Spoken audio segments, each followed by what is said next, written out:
Jammu Kashmir joint عوامی action committee کی core committee کا ہنگامی اجلاس مورخہ 19-20 نومبر 2024 کو راولہ کوٹ میں منعقد ہوا۔ اجلاس میں ڈویژنل مشاورتی اجلاسوں کے بعد حاصل شدہ تجاویز کا بھی تفصیلی جائزہ لیا گیا، جس کے بعد مندرجہ ذیل فیصلے کیے گئے۔ نمبر 1، جموں کشمیر جوائنٹ عوامی ایکشن کمیٹی اپنے منظور شدہ چارٹر آف ڈیمانڈ پر عمل درآمد کروانے کے لیے ماضی کی طرح اپنی پرامن سیاسی جدوجہد جاری رکھے گی۔ نمبر 2، پرامن عوامی حقوق تحریک کو کچلنے کے لیے بنائے گئے کالے قانون صدارتی آرڈیننس کو جموں کشمیر جوائنٹ عوامی ایکشن کمیٹی روز اول سے مسترد کرتی آئی ہے اور اس کے خاتمے کے لیے بھرپور جدوجہد کرے گی۔ نمبر 3، صدارتی آرڈیننس کے تحت ریاست بھر کے مختلف حصوں بالخصوص راولہ کوٹ، میرپور اور اجیرا کے مقامات پر سیاسی کارکنوں کی گرفتاریوں، بے بنیاد مقدمات کے قیام اور پرامن مظاہرین پر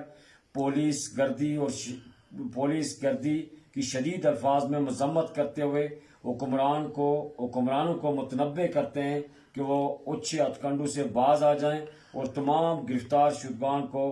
فی الفور غیر مشروع طور پر رہا کیا جائے۔ جموں کشمیر جوائنٹ عوامی ایکشن کمیٹی صدارتی آرڈیننس کو بنیادی انسانی حقوق کے خلاف سمجھتی ہے اور اس کالے قانون کو عوام کی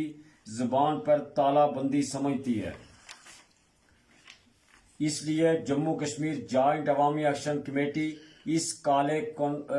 قانون کی منسوخی کے لیے اور چارٹر آف ڈیمانڈ کی منظوری کے لیے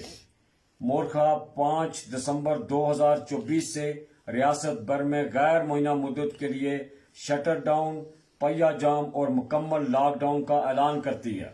جموں کشمیر جوائنٹ عوامی ایکشن کمیٹی آزاد کشمیر بھر کے تاجران، ٹرانسپورٹرز، وکلاء، طلباء، علماء، ملازمین،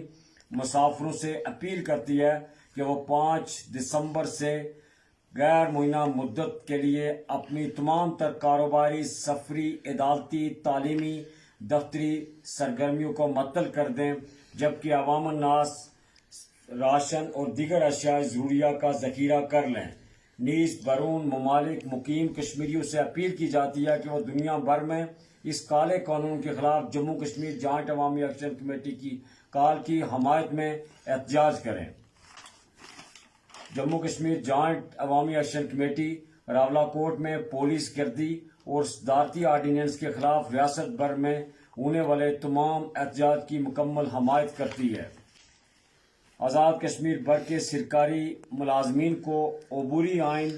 74 کے تحت حاصل شدہ ایسوسی ایشن اور یونین کے حق کو تسلیم کرتے ہوئے پرامن احتجاج کا حق دیا جائے۔ جموں کشمیر جوائنٹ عوامی ایکشن کمیٹی تینوں ڈویژن سے حاصل شدہ آراء کی روشنی میں یہ فیصلہ کرتی ہے کہ چارٹر آف ڈیمانڈ میں مفت صحت، مفت تعلیم،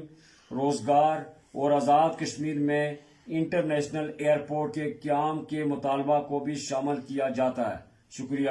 بہت بہت شکریہ۔